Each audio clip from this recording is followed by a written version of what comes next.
um novo ideal no mundo globalizado, que acabou por unir diferentes polos, como a esquerda, a direita, o ministro, o rebelde e etc. Né? Deixa eu botar aqui. Deu. Dentre as principais ideias, então, que foram destacadas por nós, né, por mim agora, os direitos humanos tornou-se um princípio de libertação da opressão e dominação. Todos, então, traduziram suas reivindicações nas linguagens de direitos humanos. Isso, então, tem uma ligação com o que eu acabei de falar, né? Todo mundo começou a traduzir suas reivindicações para essa linguagem dos direitos humanos, uma linguagem mais humana, tanto a esquerda como a direita, enfim. A segunda ideia seria que, inicialmente, os direitos humanos eram considerados direitos naturais. Mas, em 1948, com a Declaração dos Direitos Humanos, que eu botei a fotinha aqui em cima, transformou-se em um direito positivo, né? Então, o que era natural, um princípio de libertação, acabou se tornando uma coisa do Estado também, né? Uma coisa mais política também, com um viés político. Então, para dar uma ênfase nisso, eu peguei uma frase que o autor deixou ali no livro. Os direitos humanos estavam ligados inicialmente a interesses de classes específicos e foram armas ideológicas e políticas na luta da burguesia emergente contra o poder político. Mas suas preposições ontológicas, os princípios de igualdade e liberdade, o seu corolário político, a pretensão de que o poder político deve estar sujeito às exigências da razão e da lei, agora passaram a fazer parte da principal ideologia da maneira dos regimes contemporâneos, né? Então, o que era antes uma coisa mais natural, um princípio de libertação, se tornou um direito positivo, um direito, basicamente, assim, do Estado ligado com um viés político. Então, outro ponto seria de que os direitos humanos podem ser examinados a partir de duas perspectivas, né? Uma subjetiva e a outra institucional.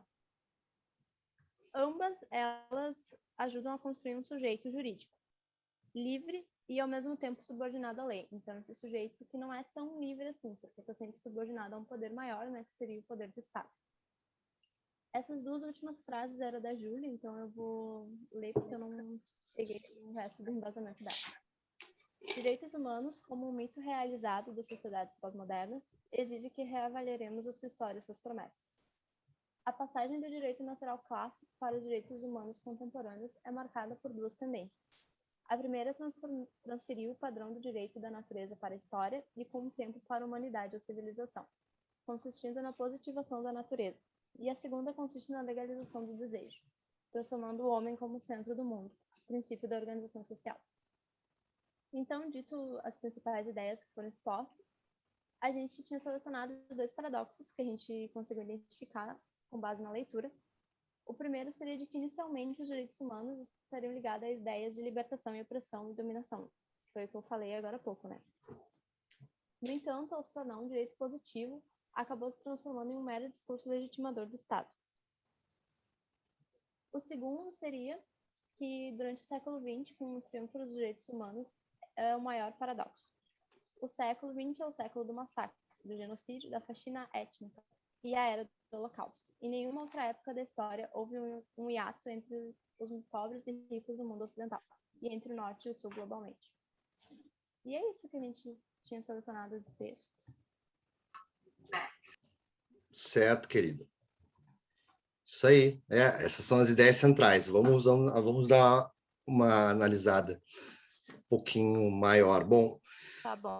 Para quem conseguiu ler o texto, né? O texto como foi apresentado, ele é um texto que não é um texto simples, né? Ele cita vários autores e aí acaba, claro, né, demandando aí uma articulação para conseguir compreender de forma mais densa, mas a Natasha colocou muito bem os pontos centrais. Vamos lá, vamos analisar exatamente o que se coloca quando nós trabalhamos em termos de uma visão paradoxal dos direitos humanos, né? E esse primeiro capítulo, ele dá um apanhado geral do que vai ser desenvolvido ao longo da obra, né? Então, ele faz uma linearidade histórica, em linhas gerais, né? Começa lá, desde os direitos naturais, os gregos, entrando no mundo medieval, e depois vai entrar naquele capítulo que nós vamos trabalhar semana que vem, que é a guinada que nós temos as revoluções burguesas, a revolução principalmente americana e a francesa, que vai ter aí iniciar-se a era das declarações, né? Declaração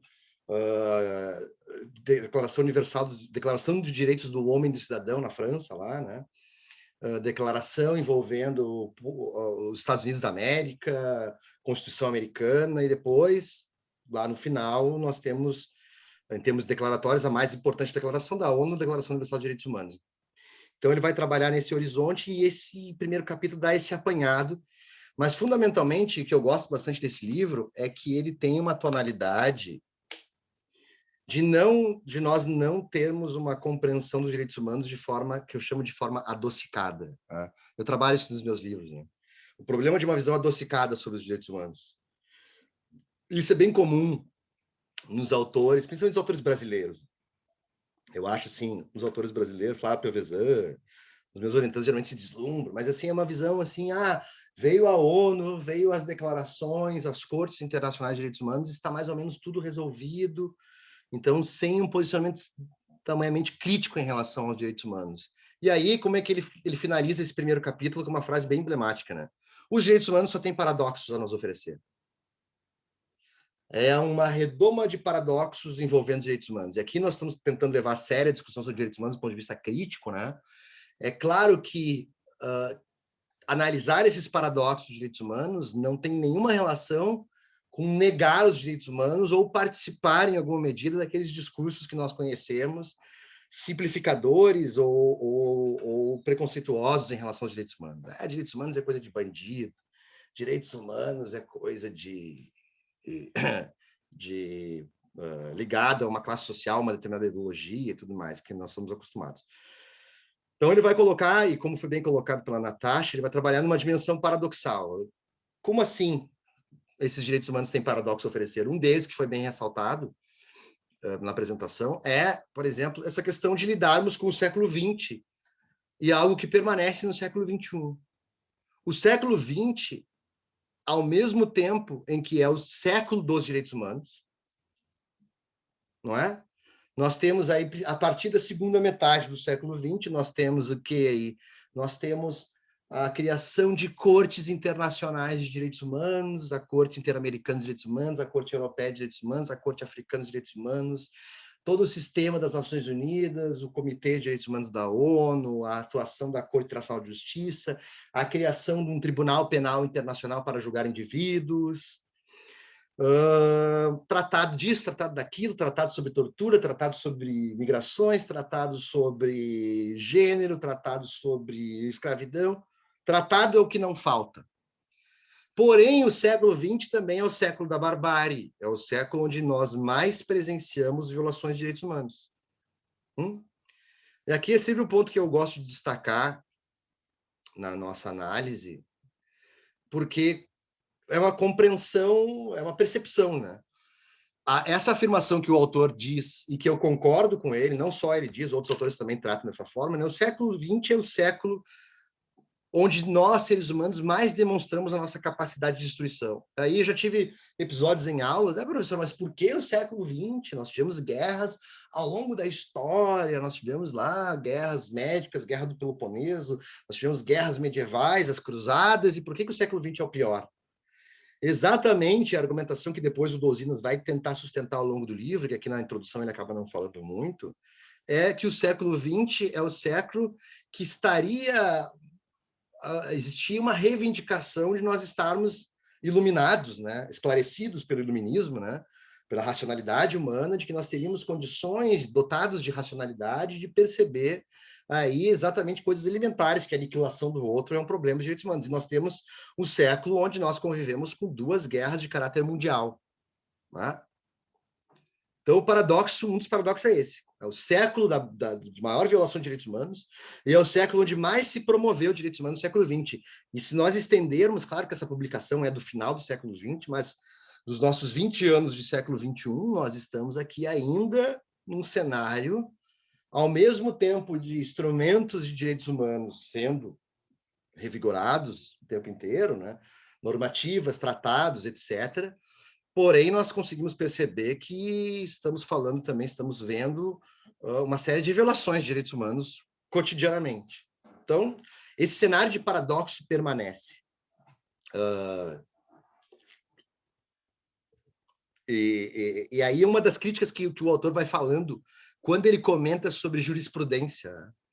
ele diz, dentro dessa dimensão problemática dos direitos humanos, nesse nível de paradoxo do século XX ser o século onde mais se promoveu direitos humanos, também o século onde mais nós convivemos com a barbárie, né? Ele fala, e vai colocar lá no início do capítulo, falando que o século XX ele é um século que é demarcado ainda por uma questão de desigualdade social, pessoas morrendo de fome e tal.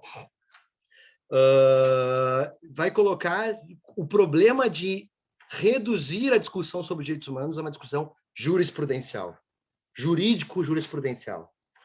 O Douzinas é um jurista, mas é um filósofo também, e a condução do texto dele é muito mais histórico-político-filosófica, sociológica, do que jurídica. Né? Porque esse é um problema que eu vejo nessas discussões que eu chamo de adocicadas em termos de direitos humanos. Né? Quando nós vamos para trabalhar direitos humanos e nós vamos avançar, nós temos o Tratado Internacional A, B, C, D, que garante tal coisa, que prevê tal coisa, e acaba, quando a discussão envolve somente essa dimensão jurídico-jurisprudencial, reduzindo a discussão de direitos humanos a isso, e não vendo exatamente os problemas que estão circunscritos apenas numa linguagem jurídico-jurisprudencial. Esse é um ponto que ele levanta, e eu concordo totalmente. Né? Parece que a discussão de direitos humanos, e eu que sou professor de direitos humanos em preparatórios, em cursinhos também, né? Que aí eu tenho que levantar a discussão quase que 100% envolvendo a questão técnica, a questão de jurisprudência, condenações do Brasil, por exemplo, e tal, e como isso é um esvaziamento. Isso se dá bastante em virtude de algo que ele não comenta aqui no texto, mas eu comento, já comentei em obras minhas, de um grande autor dos direitos humanos, que vocês já ouviram falar, provavelmente, talvez aí os primeiros, quem está no início do curso talvez ainda não, mas vai ouvir falar, certamente chamado italiano Norberto Bobbio. Norberto Bobbio, famoso jurista que trabalhou positivismo, foi aluno do Kelsen. Né? Quem está no primeiro semestre já deve estar ouvindo falar do Hans Kelsen, teoria pura do direito e tudo mais. Está lendo, Natasha? Isso aí, né? O Bobbio. Está lendo Kelsen ou Bobbio? O Bobbio. Mas o meu professor pediu, né? Mas eu estou tentando dar uma lida mais por fora, porque é uma linguagem meio dificinho também, mas tá indo. E o tema da teoria do direito é bem difícil. Eu sou professor de teoria de direito também. Sim. E esse semestre não estou dando essa cadeira, mas é bem difícil mesmo. Então, não te preocupa. Mas o Bobbio foi um discípulo do Kelsen, então ele primeiro tem uma grande obra discutindo a questão do que é o direito, a pergunta da teoria do direito, né? O que é o direito e tudo mais.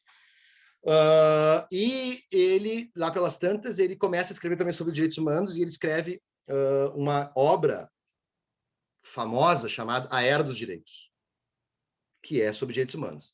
E no início dessa obra, ele fala uma coisa que eu acho bem problemática. Ele vai dizer o seguinte, olha, que o Douzinas toca nesse ponto, de forma não tão clara assim, mas vamos entender agora.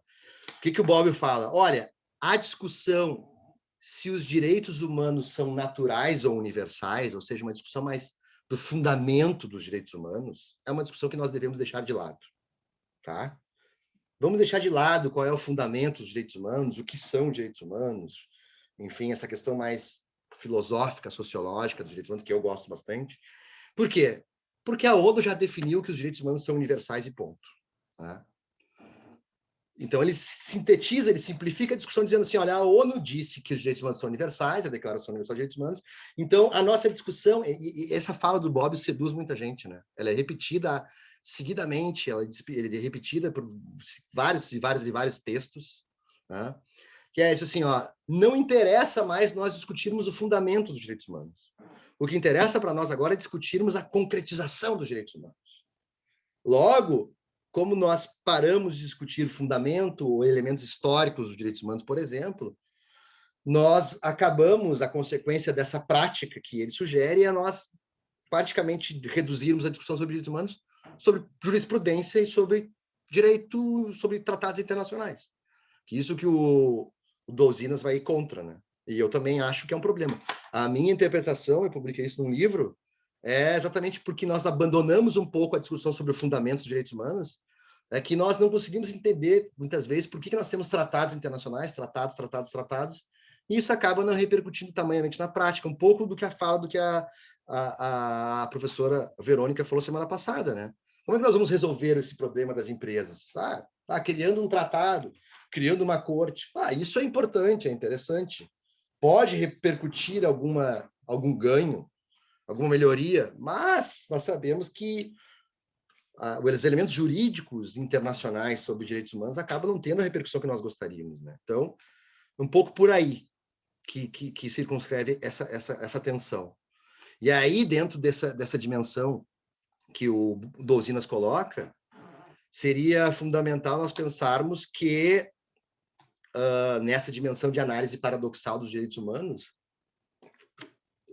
e aí o que a Natasha colocou bem na exposição dela, é que a discussão sobre direitos humanos ela deixou de ser natural, né? Deixou de ser relacionada aos direitos naturais. Direitos naturais, a ideia, dignidade da pessoa humana. Nós temos direitos humanos porque nós somos criaturas de Deus. Tudo que envolve o chamado justnaturalismo, né?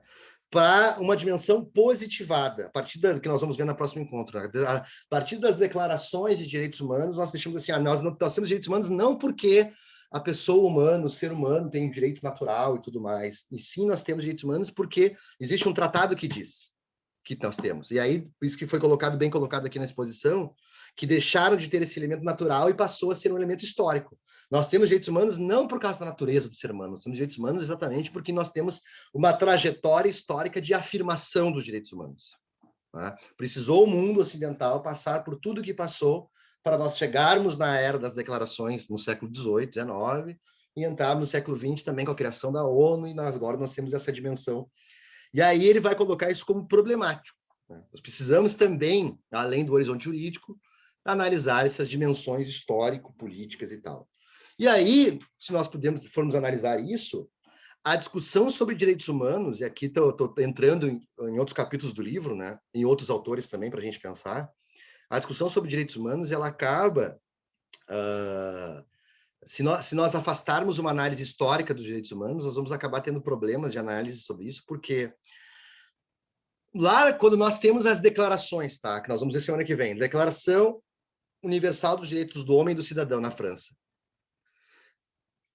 era evidentemente, nós não tínhamos a linguagem de direitos humanos, né? Se falava em direitos do homem como figura de direitos humanos. Mas é claro que a Declaração Francesa ela tinha uma pretensão universalista, aparentemente, mas ela dizia respeito, evidentemente, ao francês. Inclusive, o próprio Douzinas traz, e outros autores trazem, esse problema na nomenclatura da Declaração Francesa, né? Declaração Universal dos Direitos do Homem e do Cidadão. Como se existisse uma diferença. Bom, qual é a diferença do homem e do cidadão? O cidadão tem mais privilégios, tem mais direitos do que o mero homem? É um tema que eu estudo bastante quando eu discuto no Direito Internacional sobre o tema dos apátridas, né? A pessoa que não tem nacionalidade nenhuma, não tem cidadania nenhuma. Ela, então, estaria desprovida de direitos, e na prática nós vamos ver que sim. Né? A nossa discussão sobre direitos humanos é totalmente alinhada à ideia de soberania. Por isso que também aqui o Douzinas coloca, né, aquela resignação que muitos autores têm, ele coloca ali o Strauss e outros autores ali,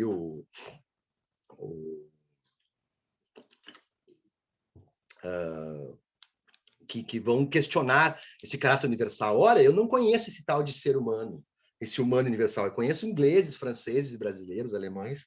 Então, essa pretensão abstrata de estabelecer um ideal de ser humano em geral, que as declarações trazem, elas não se colocaram de forma universal. Esse é o ponto. Né? Assim como nos Estados Unidos também. Os Estados Unidos, na Revolução Americana, que nós vamos trabalhar semana que vem, muito importante para a afirmação dos direitos humanos, o primeiro documento internacional de direitos humanos chama Declaração Universal do Povo da Virgínia, nos Estados Unidos, feita pelo povo da Virgínia, mas tinha esse caráter universal. É claro que não tinha essa pretensão universalista, né?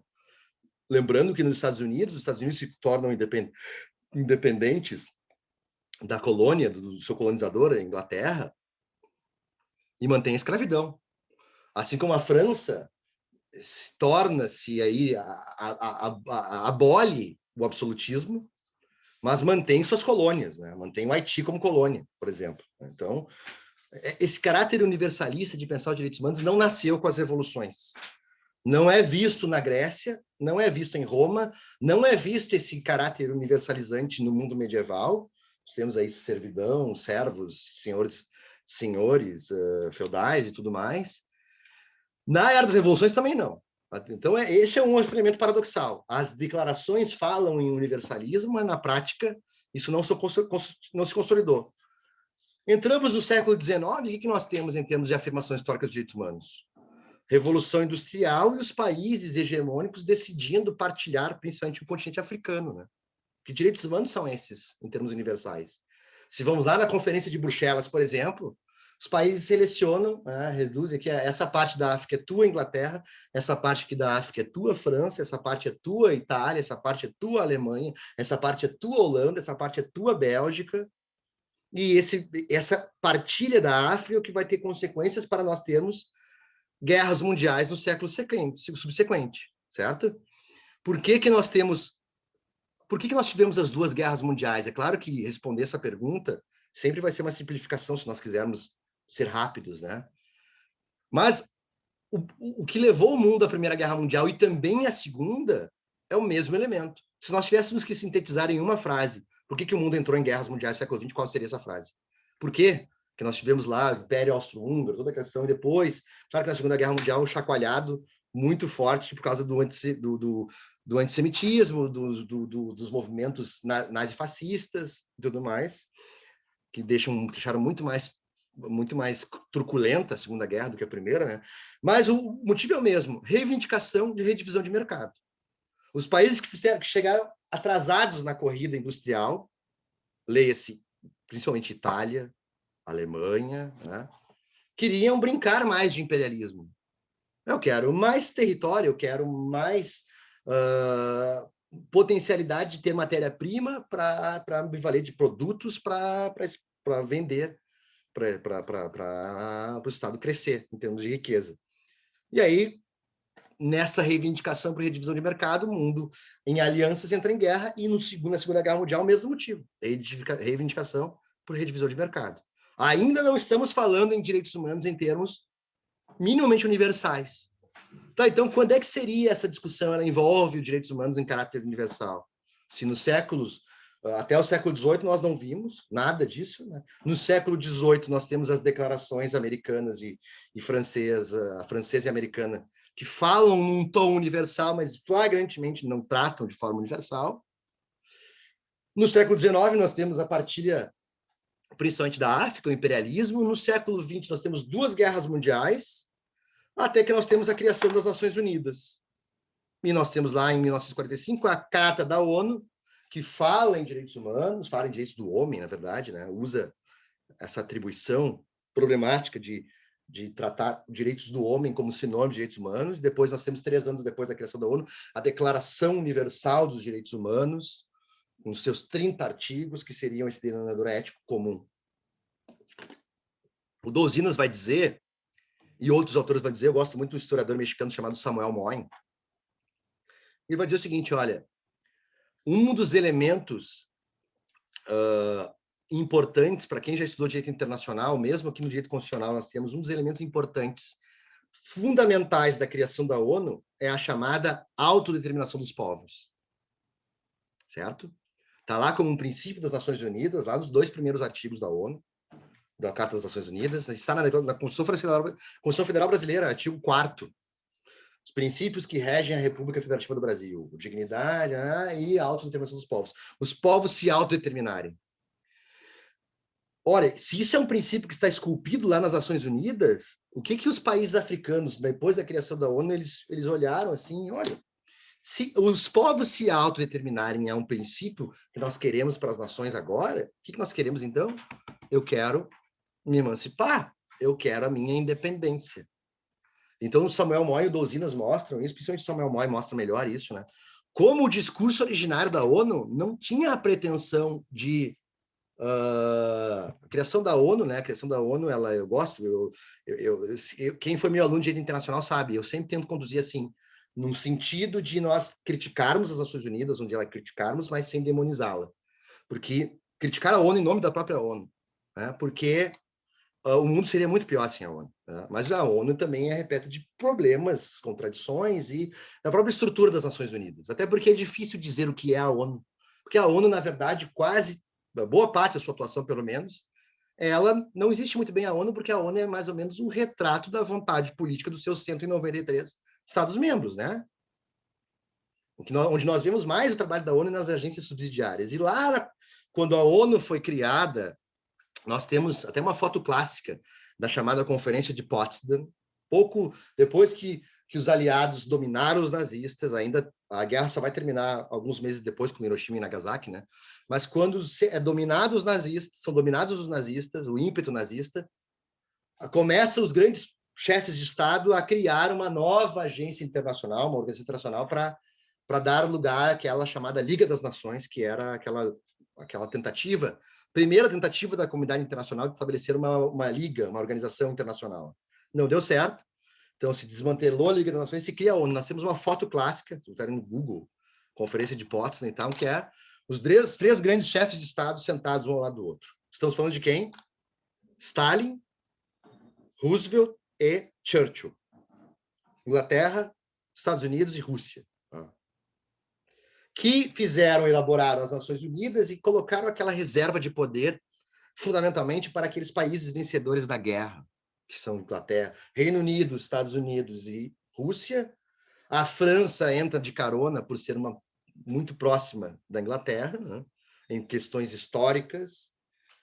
E depois, lá nos anos 70, que a China entra como os 5 membros permanentes do Conselho de Segurança que tem um poder absoluto. Né?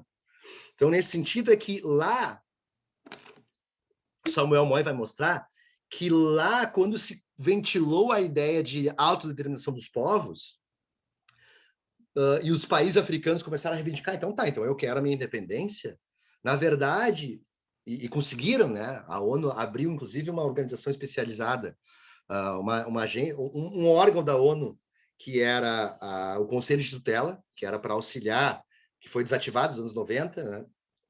E foi para ativar, para fortalecer essa guinada, esse movimento de independência, sobretudo dos países africanos, Argélia, Moçambique, etc. E o que nós temos é que o Samuel Moy, que a ideia inicial não era trazer um movimento de decolonização. A ideia de autodeterminação dos povos era no sentido de os povos não aceitarem um nazifascismo, por exemplo. Então, eles teriam o direito de romperem contra um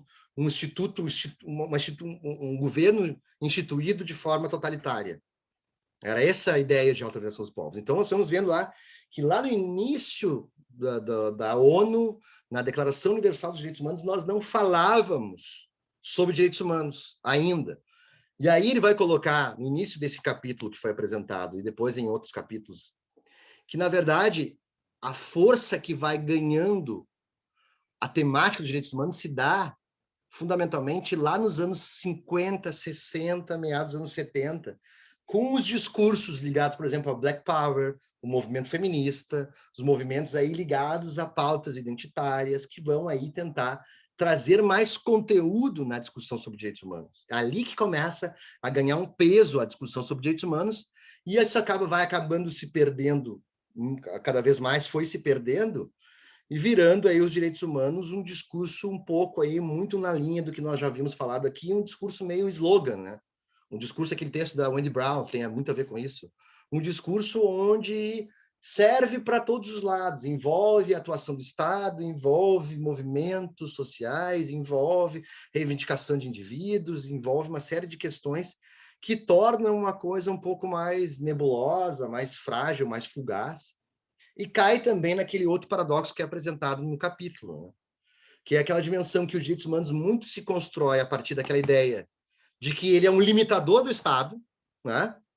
O Estado absolutista, o Estado ditatorial, o Estado totalitário. Então, é aquele direito que nós temos de que o Estado não possa intervir na nossa vida, no sentido de violar determinados direitos e garantias fundamentais, por exemplo, que fazem parte da promoção da própria ideia de dignidade no mundo ocidental.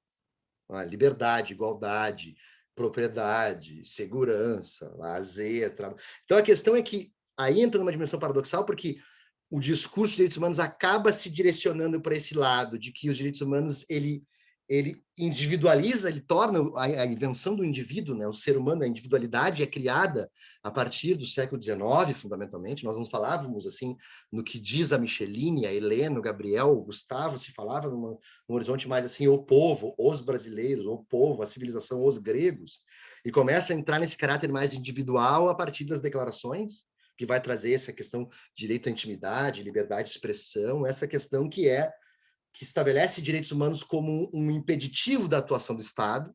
Porém, aí vem o paradoxo, que a discussão sobre direitos humanos ela envolve não somente um freio em relação ao Estado, e sim uma atuação do Estado. Não é? Porque como é que nós vamos trabalhar em termos de direitos humanos desalinhados da discussão sobre o Estado, se é o Estado que é o legítimo para garantir, por exemplo, aqueles chamados direitos humanos de segunda dimensão. Né? Para quem está nos primeiros semestres, que nós temos de gerações e dimensões de direitos humanos, lá as declarações que nós vamos ver semana que vem, elas estabelecem o que nós chamamos de direitos de primeira dimensão, direitos individuais e garantias políticas. Né? Direito que eu tenho de o Estado não encher meu saco, chamado dever negativo do Estado. Direito de votar, liberdade de expressão, intimidade, propriedade. Então, são direitos ligados à individualidade, né? Direitos de primeira dimensão. Posteriormente, em termos históricos, se fala em direitos de segunda dimensão ou geração, que são direitos políticos, direitos econômicos, sociais e culturais. Ou seja, eu tenho direito à educação, ao trabalho, ao salário, ao lazer, à saúde, que aí, evidentemente, não tem como descolar isso de uma atuação do Estado. Então, esse é um outro nível de paradoxo. Paradoxo que envolve os direitos humanos como uma construção que freia o Estado, mas reivindica do Estado também, e que gera aí essa série de elementos ligados a problemas relacionados a culturas, a desigualdade econômica, etc. E aí, então, nesse contexto... Opa, minha câmera aqui está desligando, sei lá, eu bato aqui e ela desliga. Mas esse contexto é que o texto vai trabalhar também sobre elementos que... Estou dando uma olhadinha aqui no texto para ir comentando algumas coisas, né? Para quem quiser comentar também. Exatamente esse é um ponto que o que nós vimos a partir dos anos 80, portanto, são elementos ligados a essa atuação do Estado, em termos mais de promoção dos direitos humanos. E esse esforço que nós vimos alinhados aí ao fim do apartheid, ele usa como exemplo todas as questões ligadas aos movimentos feministas, Black Power e tudo mais, como uns elementos que foram se perdendo o fôlego lá a partir dos anos 80 e também nós podemos levar isso na entrada dos anos no século XXI. É claro que nós vemos ainda muitos elementos ligados aí a movimentos feministas, a questão do Black Power e tudo mais, mas não se compara com a força inicial desses movimentos lá nos anos 60 e 70, por exemplo. Né? E aí eu poderia entrar numa discussão que envolveria fundamentalmente aquilo que é um ponto central do meu estudo atualmente e que a gente está trabalhando aqui, que é a discussão envolvendo o neoliberalismo. Né? Algum comentário, pessoal? Eu estou dando uma olhadinha no texto para ver se tem alguma coisinha aqui que eu gostaria de comentar mais. Mas aqueles que leram ou aqueles que estão aqui acompanhando a apresentação e a minha fala, querem comentar alguma coisa? Ou querem trazer algum ponto?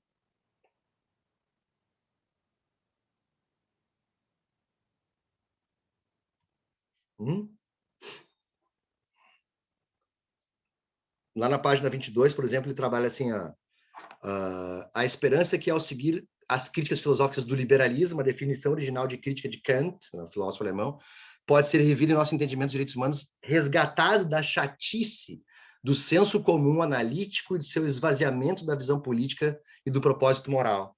Ou seja, aquela crítica que ele está colocando, né? O quanto uma discussão sobre o fundamento dos direitos humanos, a moralidade dos direitos humanos, o propósito moral dos direitos humanos, ela acabou dando espaço a uma discussão jurídico jurisprudencialista minimamente. Um outro paradoxo que ele coloca na mesma página ali, os direitos humanos também é colocado em duas perspectivas, né? Uma subjetiva, que envolve o fundamento, e outra institucional, que envolve o mundo jurídico e o mundo jurisprudencial, digamos assim. Ele traz alguns, estou passando aqui em linhas gerais, ele trata sobre coisas que vão ficar mais claras no decorrer do livro, ele apenas ventila, né? Ali na página, ali fica bem claro isso na página 24, para quem estiver acompanhando. A filosofia política abandonou sua vocação clássica de explorar a teoria e a história da boa sociedade e gradualmente se deteriorou e se transformou em ciência política comportamental e na jurisprudência doutrinária dos direitos. Nesse sentido, então, reforçando essa crítica bem presente, né? Como essa questão também envolve lá os direitos humanos, lá nos anos 60 e 70 do século XX, 50, 60, meados dos anos 70, ele acabou sendo um direito ligados à rebeldia, ele fala, no frigir dos ovos, os direitos humanos foram transformados de um discurso de rebeldia e divergência em um discurso de legitimidade do Estado. Um discurso lá que envolvia os movimentos intensos lá, Martin Luther King, Panteras Negras, os movimentos feministas e tal, que tiveram uma grande contribuição nos direitos humanos, né, em nível global.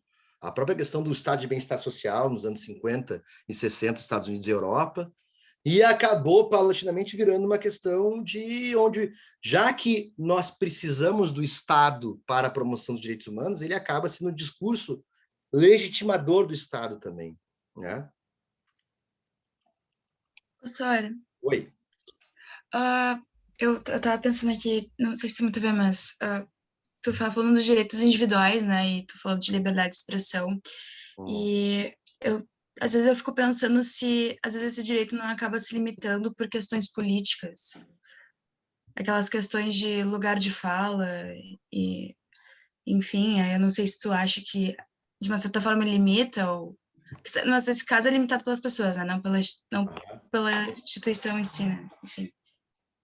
Aí eu estava me questionando, assim. Helena, essa tua pergunta é excelente, e eu me deparo bastante com essa questão, discuto, debato sobre elas com uma certa frequência. Eu acho que a gente comentou um pouquinho disso, não me lembro, talvez no primeiro encontro, estou lembrado. Mas, assim, ó, eu não me lembro se eu comentei com vocês, nas especializações que a PUC tem, na UOL, vocês devem ter visto, numa especialização em Direito Penal e Criminologia, eu dividi uma cadeira com o historiador Leandro Carnal, devem conhecê-lo, né? Eu dividi uma cadeira chamada Crimes de Ódio. Sim. Então lecionei com ele, e nessa disciplina eu entrava nessa questão exatamente, que eu acho que é o teu ponto, né? Envolvendo discursos de ódio, liberdade de expressão e tudo mais, e aí é um ponto bem contemporâneo e bem delicado de se discutir, exatamente porque como lidar, qual seria o limite da liberdade de expressão, né? Então, um ponto que acho que envolve o que tu está querendo colocar. Por um lado, existem uma série de movimentos de pessoas que querem trazer mais para o horizonte jurídico e criminalizar certos discursos, e aí envolveria um problema ligado à liberdade de expressão. Eu não me lembro se nós comentamos isso, acho que comentamos no primeiro dia, no primeiro encontro aqui, não? Acho que a gente deve ter... Não, acho que eu que Acho que lembro... comentamos, sim, professor. Acho que a gente deve ter comentado, sim. Ou foi na aula mesmo, não me lembro. Pois é, você está tendo aula comigo, né? Eu acho que foi aqui no grupo, essa questão que é, por exemplo, assim, dos terraplanistas, a gente usou esse exemplo, se não me engano. Sim, isso, a gente falou. Isso, é. A gente A falou. pessoa que tem um discurso terraplanista, então ela tem o direito de ter esse discurso, me parece, assim. E aí, é claro que um discurso terraplanista ele é um discurso meio que inofensivo em linhas gerais, assim, a pessoa que acredita que a Terra é plana.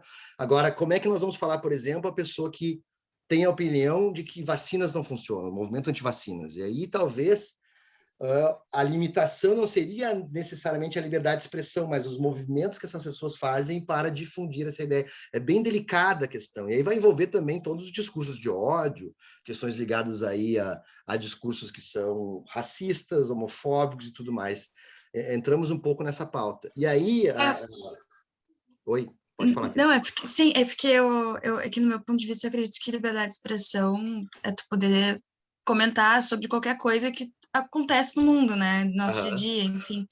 Sim. E aí, quando se fala de essas questões, como tu disse, sei lá, aborto, racismo e homofobia, enfim, as pessoas limitam dizendo que não é teu lugar de fala pelo simples fato de tu não viver isso. Eu acho ok, realmente, eu não vivo uma dessas coisas. Mas o que me impede de eu defender e comentar sobre, sabe? Entendo, eu já vou entrar nesse ponto. Defender não, quer dizer, ser contra essas coisas, entendeu? No sentido de... também não acho legal o racismo, também não acho legal a homofobia, mas por que eu não posso comentar, entendeu? E defender. Empatia, sabe? E aí isso me incomoda, porque não me sinto que eu tenho mais essa liberdade de me expressar, até inclusive por medo do que as pessoas vão dizer depois, sabe?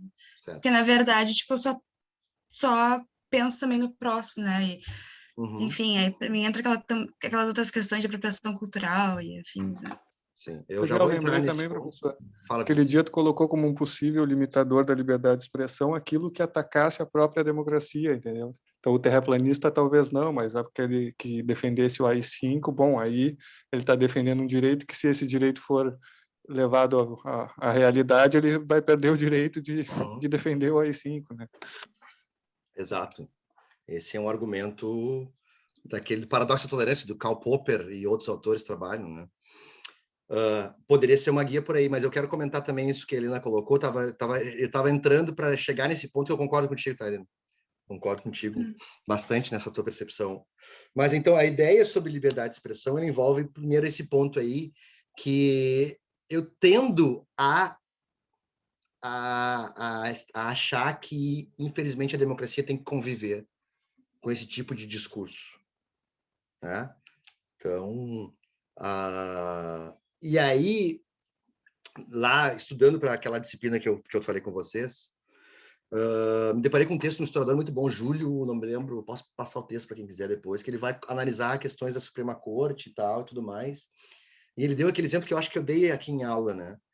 Por exemplo, numa discussão sobre cotas raciais no Brasil, os dois lados, os a favor de cotas e os contra cotas, se acusam de racistas. Tá? O a favor de cotas diz que quem é contra é racista porque não vê o país como tendo que lidar em consertar um problema histórico que gerou desigualdade em relação racial, né? Então, quem acha que não é racista, quem é contra cotas é racistas, e os contra cotas chamam os a favor de cotas de racistas porque estabelece uma diferenciação de raças, e a raça não existiria e seria a raça humana. E aí a discussão seria, daria para nós tratarmos como discurso de ódio somente porque alguém se ofendeu? Isso geraria um problema de liberdade de expressão, porque seria melhor do ponto de vista político deixar os dois lados lutarem argumentativamente, discursivamente sobre isso, porque isso teria repercussões na política, inclusive com leis de cotas, por exemplo. Ceifar a discussão, proibir a discussão, isso é o que tornaria problemático. Ele traz um exemplo lá da Universidade de Stanford, nos Estados Unidos, e outro também, que diz assim, lá quando os Estados Unidos estabeleceu a política de cotas, e começaram as pessoas a falar mal de latinos, de negros e tal, dentro da universidade, as universidades criaram um código de conduta, proibindo-se falar A, B, C, D ou E sobre estudantes hispânicos, latinos, etc., negros e tal. E a Suprema Corte americana vetou, dizendo que faz parte da liberdade de expressão e ponto. É claro que daí parece um oba-oba, e aí a discussão envolveria elementos históricos da particularidade do país. Não poderia se criminalizar discursos de ódio em linhas gerais, assim, né? Mas teríamos que ver as particularidades do país. Por exemplo, na Alemanha, negar o Holocausto é crime, fazer apologia ao nazismo é crime. No Brasil também nós temos uma lei dos anos 70 que de fazer apologia ao nazismo também é crime, né? Inclusive nós temos o famoso caso Evangler, de um gaúcho que publicou um livro dizendo que o Holocausto era uma invenção e o livro foi proibido de ser vendido. Foi uma discussão criminal envolvendo lá, em 2004, essa decisão famosa do STF. Mas aqui teríamos que ver as particularidades do país. Por exemplo, lá em Ruanda, a questão entre Hutus e Tutsis é proibida a divulgação política a partir de carros e rádios, exatamente porque foi usado discussões políticas lá entre Hutus e Tutsis para incentivar ódio em relação a uma etnia e outra. Então, a questão é falar sobre ódio em discursos em geral seja um problema. Agora, tem um outro ponto da discussão, que foi o ponto que a Helena colocou, que tem a ver com essa questão de liberdade de expressão. Por outro lado, também, é muito comum nós vemos hoje em dia essa questão envolvendo pautas identitárias que reivindicam para si o total direito de situar essas pautas, de trabalhar essas pautas, de dialogar sobre essas pautas. Que esse é o ponto que ela colocou em resignação e eu compartilho com ela isso. Eu falei também, eu dei uma disciplina com o Leandro Carnal nessa especialização e nem outra especialização no final do ano passado, eu dividi a disciplina com a Djamila Ribeiro. Devem conhecer a Djamila Ribeiro também, que trabalha com essa questão ligada aí a pautas identitárias, feminismo negro. Ela tem um livro chamado Local de Fala, e aí, então, envolve essa questão mais precisa do que a Helena colocou. Deixa eu ver o que a Micheline comentou aqui. Uma amiga que mora em Ruanda. Tem muitas questões interessantes, né, para se discutir sobre Ruanda.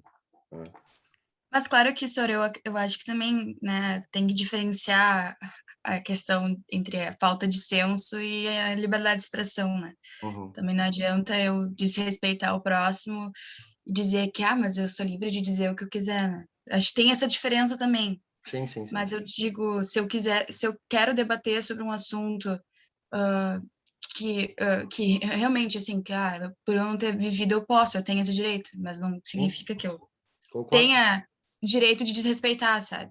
Claro. Porque eu acho que às vezes as pessoas esquecem também de diferenciar isso, né? Não, eu entendi. Falta de senso e...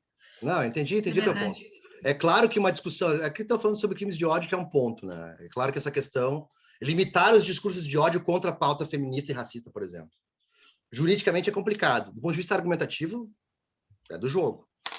Agora, o outro ponto, que é exatamente o que a Helena colocou, né? Quando a reivindicação do local de fala cerceia a fala de quem está disposto a entender ou participar e até incentivar a discussão. Eu acho isso um grande problema. É claro que a Djamila ela vai colocar nesse livro Local de Fala, e ela falou nessas aulas lá, que, na verdade, a reivindicação pelo local de fala não seria um cerceamento da fala do outro. Seria que aquela pessoa que não faz parte do discurso identitário, ela não protagonize. Isso é um ponto que eu acho bem razoável, né? Sabe? Então, por exemplo, assim, eu me lembro que eu já vi circunstâncias, por exemplo, de mesas de debates falando sobre aborto sem nenhuma mulher. Então, mas aí é que tá, eu acho que, tipo assim, uma coisa, eu acho que o aborto, por exemplo, é uma coisa muito delicada de se conversar, né, de debater, mas eu acho que tem uma diferença de tu querer dizer que realmente tem uma diferença de uma mulher vir falar sobre o assunto e um homem sobre o assunto, só que eu acho que não impede de ele poder conversar contigo para entender o porquê que tem que ser legalizado, sabe? Por exemplo, sim. Que é o que a maioria das mulheres defendem, que eu acredito, né? Sim, na verdade, eu não entrei no teu ponto ainda, tá? Eu tô caminhando, eu vou chegar lá, tá? Já tô chegando. Não, sim. Eu entendi exatamente o que tu quer dizer. Tô só para preparando participar, né? Eu só tô falando, assim. Claro. É que parece que eu não tô te entendendo, mas eu tô te entendendo. Não, tu tá, eu sei que tu tá, eu só falo um a mais, assim. Claro. Mas vamos lá, então, nessa pauta sobre essa discussão sobre o local de fala, tem esse lado que envolve algumas pessoas que dizem, na verdade, o local de fala, a reivindicação do local de fala não é cercear a voz, e sim não protagonizar. Uma discussão sobre negritude que não tem nenhum negro, uma discussão sobre feminismo sem voz para as mulheres. Isso me parece bem razoável e bem fácil de nós entendermos e concordarmos. Mas agora eu acho que o problema maior que a Helena está colocando é que, sim, existe dentro da discussão sobre pautas identitárias uma reivindicação de que somente as pessoas alinhadas a essa pauta têm o direito de se pronunciarem sobre elas e atacar quem ousa fazer qualquer tipo de comentário ou qualquer tipo de contribuição sobre isso, dando a entender que seria praticamente impossível um homem participar de discursos feministas ou um branco participar de discursos antirracistas, de pautas antirracistas, o que eu acho isso um grande problema. Um grande problema e bem visível, bem visualizável no mundo contemporâneo. Muito visualizável isso, né? E acaba sendo muito contraproducente para as próprias bandeiras. O que adianta as mulheres feministas falarem sobre feminismo entre elas? Me digam. É claro que é importante, mas, evidentemente, que quem tem que ouvir essa discussão são os homens em geral, né? Não existe homem feminista, né? O homem ele pode ser... Feminismo é uma causa de mulheres para mulheres, que elas sofreram toda a questão. Então, eu, Gustavo, não sei exatamente a medida que existe o sofrimento feminista, de gênero, principalmente a questão envolvendo o feminismo negro, né, que tem uma bandeira bem diferente do feminismo liberal, por exemplo, mas o que não significa que eu não tenha condições de entender, compreender, estudei e tive circunstâncias de me aprofundar um pouco mais sobre o feminismo, e sempre achei um problema quando, por exemplo, foi visto como eu não tendo condições de falar nada sobre feminismo por ser um homem. Eu acho que é um pouco por aí o que ele está colocando. Assim como uma pessoa que estudou anos e anos e anos de escravidão, por exemplo, sendo branca, não pode falar sobre racismo. Então, isso é um problema que me parece uma incompreensão da própria ideia de direitos humanos, e digo mais, tem a ver muito com aquilo que nós estamos discutindo no semestre, que tem a ver com a questão do neoliberalismo. Porque se existe uma dimensão de pauta identitária, reivindicação da bandeira identitária, somente para quem diz respeito a essa bandeira, nós estamos falando sobre uma privatização da causa. A causa é minha. E aí, o que nós teríamos que ver que ponto em comum que existe entre mulheres, negros, pobres, índios, etc., etc., que sofrem na carne toda essa dimensão de problemática de direitos humanos, o neoliberalismo. O neoliberalismo é o que une a causa, né? Então, cada vez mais que eu vejo a discussão como uma pauta privada, eu estou contribuindo com o neoliberalismo, mesmo que isso seja tão invisibilizado muitas vezes, né? Toda essa ideia, essa discussão que se coloca com a dimensão de só quem participa do discurso é quem tem o local de fala. Então, isso é bem, bem, bem complicado. Exatamente. Né, sabe? Aqui tem, Helena, tem um exemplo perfeito para mim sobre isso, né? Que mostra perfeito. Um exemplo, uma vez eu fui para Bahia, recomendo muito para ir para Bahia. Bahia é bem forte essa pauta, né? Bahia é bem forte essa discussão, e é fundamental para Bahia, tá? Mas assim, ó, um amigo meu, professor gaúcho que mora lá, ele assim, ó, ele é taxado já por ele ser gaúcho, homem branco, ele é hétero, masculinidade tóxica, branco e opressor e tal, Ai, de que cara. saco. E aí ele me contou uma circunstância que é bem interessante de se perceber, que simboliza bem isso, né? Ele viu uma passeata, uma vez, um movimento negro, reivindicando a pauta da negritude e tudo mais. E aí tinha um cartaz dizendo o seguinte, ó, toda miscigenação é genocídio. Toda miscigenação é genocídio. Ou seja, um negro ou uma negra que casa com um branco é contra a pauta. Que aí é uma série de tantos problemas nessa percepção que eu não era nem tempo de começar. Eles automaticamente dividiram, né, a questão de negro e branco, e sendo que eles lutam para não fazer isso, sabe? E aí fica...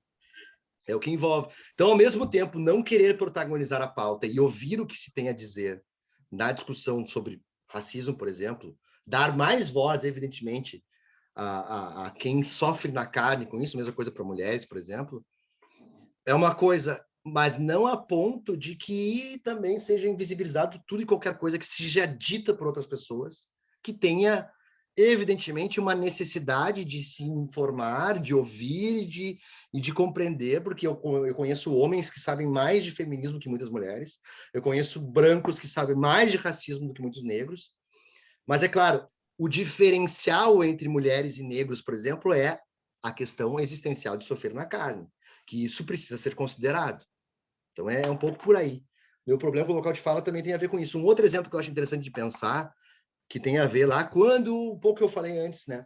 Quando os franceses fizeram a Declaração Universal dos Direitos do Homem e do Cidadão, retiraram Luís XVI do trono, depois guilhotinaram ele mais tarde, lá com os jacobinos, e nós temos 10 anos de processo revolucionário na França e tal, a França, com esse discurso de direitos humanos, direitos universais e tal, manteve a sua colônia Haiti.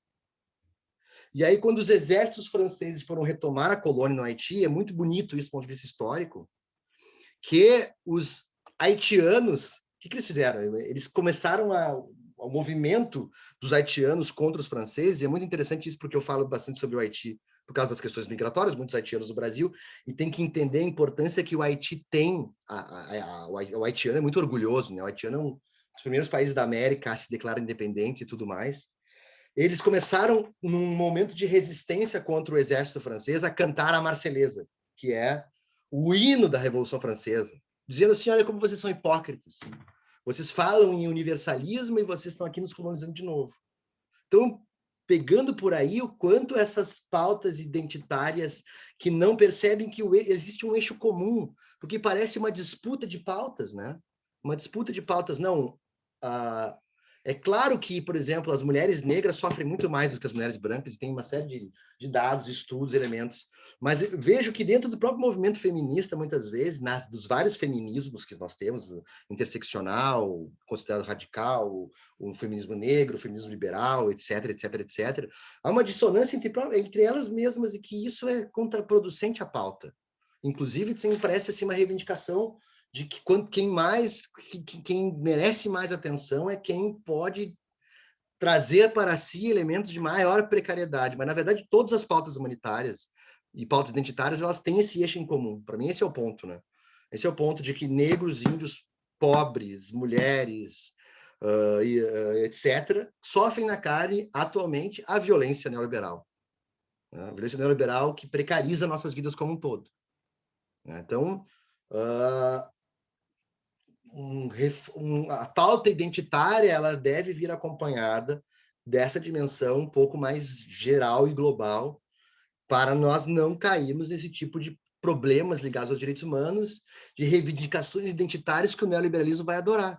O neoliberalismo vai vender uma camiseta de eu sou feminista, eu sou Black Power, eu sou aqui Black Lives Matter. Então, é tudo essa questão de envolvendo mais criticamente o que envolve o emaranhado dessas discussões. Então, eu concordo bastante contigo, Helena, nessa questão de saber que quem não faz parte diretamente da bandeira não pode exigir protagonismo, mas também pode contribuir e ser muito producente à causa. Tá? Acho que foi isso que tu quis dizer, né? Sim, que eu acho que no final toda essa alimentação acaba pecando da mesma forma quando a gente dizia que da questão de direita e esquerda acaba pecando também em outros debates, peca no debate, né? Uhum. E aí, como é que tu quer que as pessoas pesquisem e vão atrás das coisas e mostram a sua própria opinião, se no final das contas, tu acaba tendo o medo e o receio de tu poder se expressar, porque as pessoas limitam isso, sabe? Inclusive aprender, né? Aprender, fazer um comentário sobre feminismo, por exemplo, e a pessoa... se as mulheres querem que os homens aprendem, defendam e escutam a gente e falem que a gente também merece ter direitos iguais, deixem eles aprender, deixem eles escutarem, sabe? Mas eu acho que não adianta limitar de eles de irem pesquisar e defender a gente junto, sabe? Eu acho que são essas coisas, assim, que me deixa triste. Até teve um trabalho na minha escola, um tempo atrás, e a professora pediu para a gente falar sobre mulheres negras do Brasil. Uhum. E a minha colega ficou chateada, ela não queria falar sobre, ela não se sentia à vontade de falar pelo fato de ela não ser negra. Uhum. E isso me deixou triste porque parece que dava para ter um medo de falar sobre isso, só que a gente ia pesquisar, a gente não como se eu fosse falar mal daquilo, sabe? É para mostrar os direitos das mulheres negras no Brasil, na verdade. Então, tipo assim, é triste essas coisas, assim, porque a gente poderia falar, a gente poderia abordar em aula e classe, e sem ter aquele medo e receio, né? Concordo totalmente contigo. Né? Isso é um problema muito alinhado às bandeiras progressistas, à esquerda, digamos assim. É muito comum esse discurso de atropelar quem não participa da bandeira, que é um exercício de violência pouco estratégico e também frágil do ponto de vista acadêmico, porque não percebe que está privatizando a pauta.